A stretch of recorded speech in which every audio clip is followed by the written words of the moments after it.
Mystic Bayous travels to Thibodaux, Louisiana to visit a haunted casino, Diamond Gems, where all the staff has a story to tell. Hello, my name is Lisa Dobson. I am the manager here at Diamond Gems Casino in Thibodaux, Louisiana. The last couple of years, I have noticed certain activity going on in the casino when it's quiet and I'm here by myself. I'll hear tapping on the back counter like someone wants to cash in their tickets. And that's what our customers do normally, is they'll tap on the counter, because I've never had a doorbell until recently. So every 5 minutes I would turn around thinking that somebody was standing there and nobody would be there. So at some point I got to where I just said, stop doing that. And believe it or not, it would actually quiet down for a while. And then as I gradually get more customers in, the activities would stop. I hear tapping by the window. You can hear like they tapping their ticket, ready to be cashed out. Nobody's there. I have experience hearing the tapping. I've had a man yell at me. Nobody was here, and I mean nobody. And I know that the girls kept telling me over and over again that they were experiencing activity when they were trying to close at night. So I didn't really believe that at first. And so my coworker Lynette, she actually brought me in and showed me a video on my security cameras of what appeared to be a gentleman sitting at one of our older machines.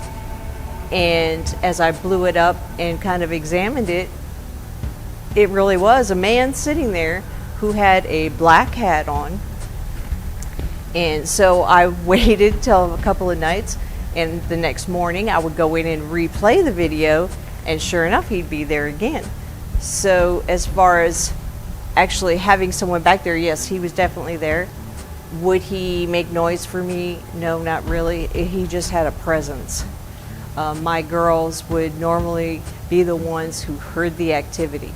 So other than the ticket clicking on the counter, that's pretty much the only experience I have. And the more the ladies brought this stuff to my attention, the more I realized they weren't joking around. There was really some kind of activity going on, but it's usually later at night. In my month and a half here, I experienced the microwave going off by itself when I walked there. It's staying on time 2:38. We witnessed a machine going off, ticket printed. It was supposed to be an $8 ticket, but it showed zero. So when we went and look at the camera, you could see a shadow right on the side next to it. So maybe that had something to do with it. The shadow that was on the next machine. I work mostly in the cage, and there was this one night, it was me and the security guard, we were talking, and they barely had anybody in here, and then all of a sudden you just hear the bathroom doors opening and closing. And I was like, Mr. Jimmy, can you go check on that? And he was like, no. So of course I did. Nobody was there. Nobody. I'm here to just kind of get behind the scenes with the investigation. I noticed as I was walking through, I was having trouble with my camera. Some of it wasn't actually fully going, sometimes it was. And when I followed some of the crew towards the back area, and they were explaining some of the situations they had, I'm filming behind, and all of a sudden an orb comes through, I noticed on my cell phone.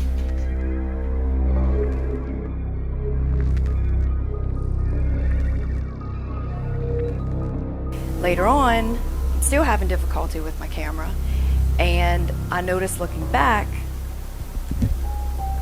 as I was looking at some of my photos, I captured what seems to be, assuming ectoplasm, if I'm saying that right, as one of the crew members was setting up. Things started heating up early at the casino. Beth, a corporate photographer, was invited to join us and use her camera skills to help us in our investigation. Besides her high-tech camera repeatedly malfunctioning in one specific spot where the apparition had been seen in the past, she later felt a burning sensation over her left eye, accompanied by a scratch. Could it be the spirit that seemingly didn't want their picture taken? We thank you, Beth, for taking one for the team, and we leave it to you, the viewers, to decide. I've experienced quite a lot. Chairs moving, doors banging. I've had them run through me. I've had them push me, call my name. The lights flicker. I've seen them in human form. And then when I go back to physically see it, they're not there, but I'm talking to them. I've heard them laugh, the tapping on the counter. They move the mop bucket, which I really wish they would finish my job for me, but they don't. We used to have an ice machine on the other side, and we'd have to go over there every night to get our ice. And the girls would say, Lynette, go get our ice, because they don't want to. So I'd have to go get the ice, and that was like an every night thing. So when I went over there to get the ice, it would get really, really cold, like almost like to like a freezing temperature over there. And the noises that I would hear was just surreal. It was like shattering, like I'd have to hold my ears, it was so bad. The door on the ice machine would slam shut. I would try to get out, and it was like somebody was pushing on the door, like it would hold me in to where I could not get out. And I'm like, come on, y'all have to let me out. And I'd argue back, I always do, I argue with them, I'm not gonna lie, I do. Every night I argue with them. And when I say, please let me out, y'all have to stop, at that time the door would flip up and the door would fly open and I go flying out. So it's just, it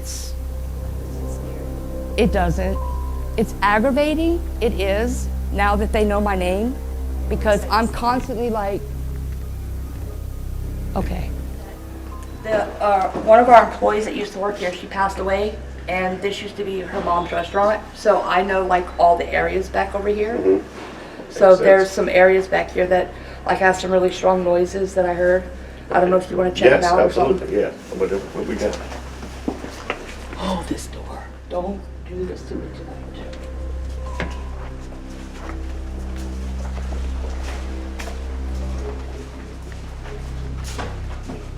It basically comes from this room here. This used to be a freezer. Mm-hmm. So there would be like, there was more stuff in here. They moved it out.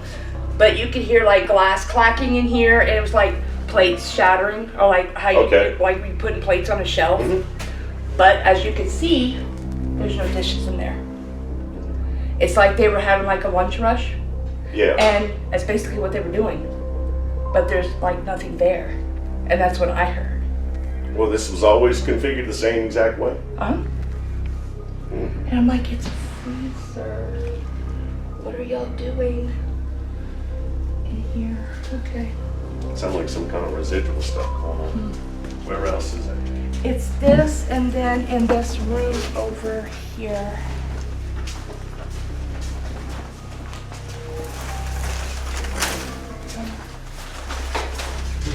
In this room over here, you can hear the calculators going off. With no calculators? No. It's definitely residual stuff. It's almost like they don't know they're not here. They're absolutely homeless, but they're here. So, it was like constant, like they were just like, it sounded like they kept adding stuff. Mm-hmm. It was nonstop. Exactly. And it's like when they were done, the door would close. This kitchen, this was always configured the same way as what it is. What was on that wall? What?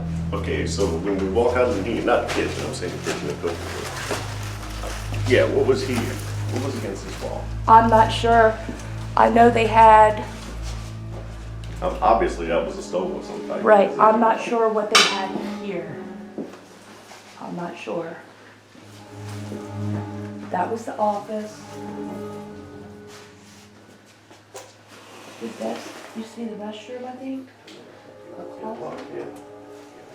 The heaviest presence is right here.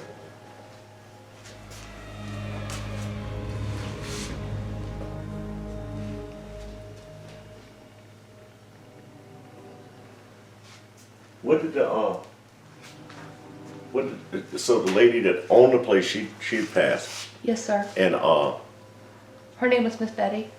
okay. Let me see if Miss Betty won't talk to us. Miss Betty, and And I'm not sure who had it before her or after her. something's different about it. The feeling I get is like confused, like, okay, something was changed from wherever they had it or whatever they did. Makes any sense? It's like, you know, you like if you walked in your house and somebody moved all your furniture around. They're still here, but nothing's in the same place. That's probably why you hear plates clanging in there, machines, well, because there's no machines, but.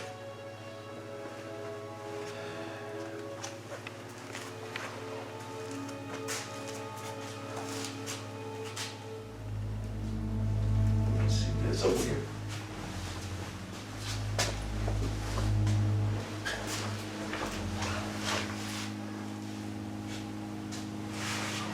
What the hell? Okay, well, give you one hell of a dizzying effect.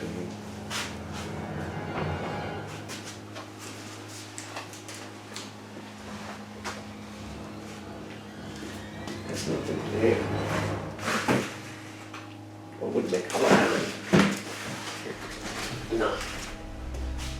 Well, they're gonna figure it out. The way it feels, we ought to get some action tonight. I think she's like watching over the place, but she's still a little confused. I mean, it's weird. You would think they would know that the place has changed, you know, but they don't.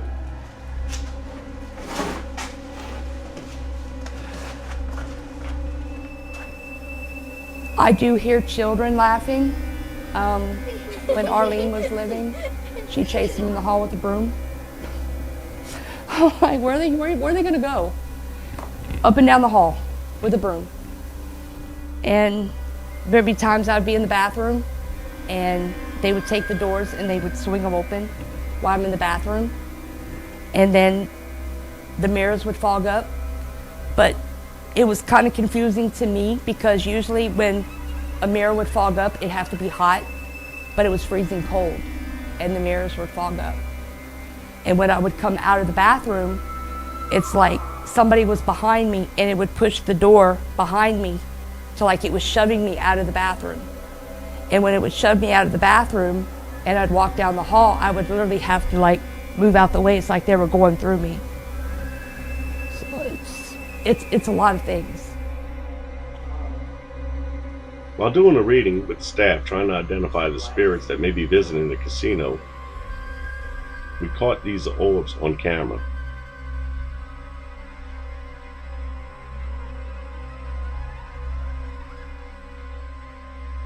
And this one is very odd. Notice the image that appears with this orb.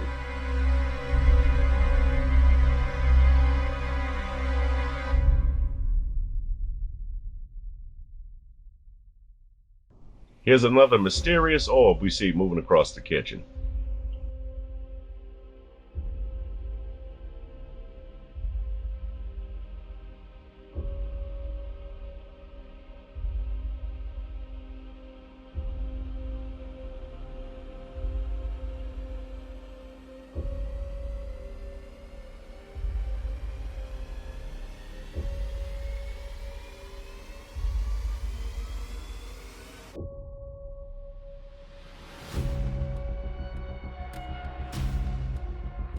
The team set up a laser graph in hopes of photoing a shadow figure.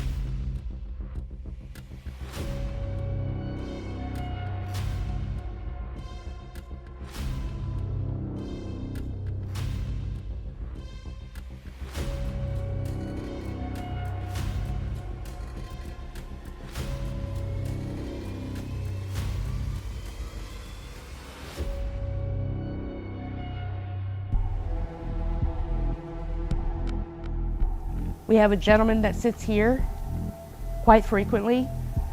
I tried to take a picture, and when I try to take a picture, I'm not in the mirror.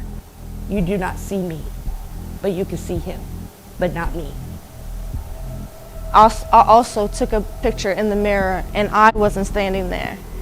So I don't know if it's the mirror, I don't know if it's this building, but it's, yeah, they have some paranormal activity in here.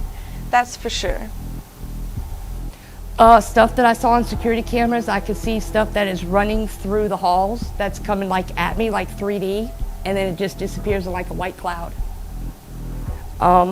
Where it says like camera 10, I've witnessed where it says I'm here, and it'll come at me like 3D, and when it gets to me, it disappears into a white cloud of smoke. Like literally, it'll push me back in my chair. She come by the window, and she come over here, and she sat at the machine. I watched her play, and she cashed out the ticket. The ticket was on the machine. She put the ticket right there. She come around, she come to the window. She says, whatever you do tonight, please be careful and God bless you. I'm like, oh, okay, I work in a casino. Thank you. I appreciate that. Well, I come over here to cash out this gentleman's ticket, and I'm like, well, why did she leave her ticket? So I come over here to get it. And I'm like, where'd she go? So I went to go run the cameras back to get her picture. If she comes back, we'll put it in an envelope. She comes back, well, here's her money. It's for her. Huh. I run the cameras back. I'm talking, but there's nobody there. There's nobody at the machine. But there's a ticket for $262.50. Well, so happens that night, I was running a little late with my drawer. If I would have got out of here on time, there was a head-on collision on the St. John Bridge. So I don't know, maybe she was just trying to tell me, you know. I don't know. She looked so real.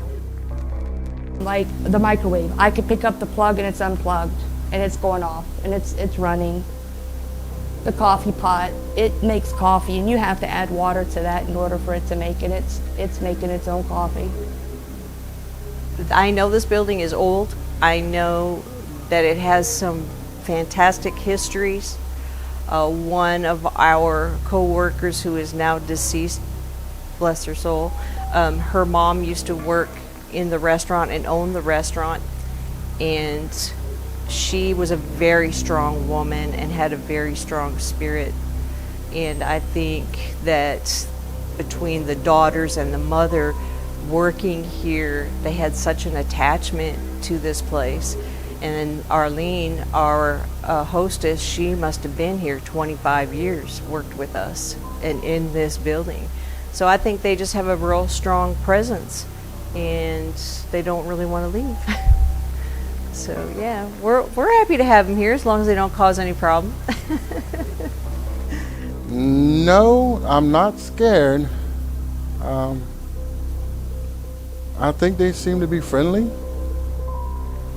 And no, I'm not scared of them. My mother, she dreams and she is a very firm believer, so I'm also a believer in it.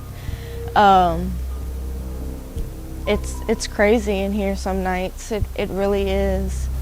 So when I come in at 7, 8 o'clock in the morning, I'll just turn on my stereo real loud in the building. And that way I can kind of drown out any activity that they might be doing. But yeah, it's really interesting. Seems to me some of the patrons are dying to come play at Diamond Gyms.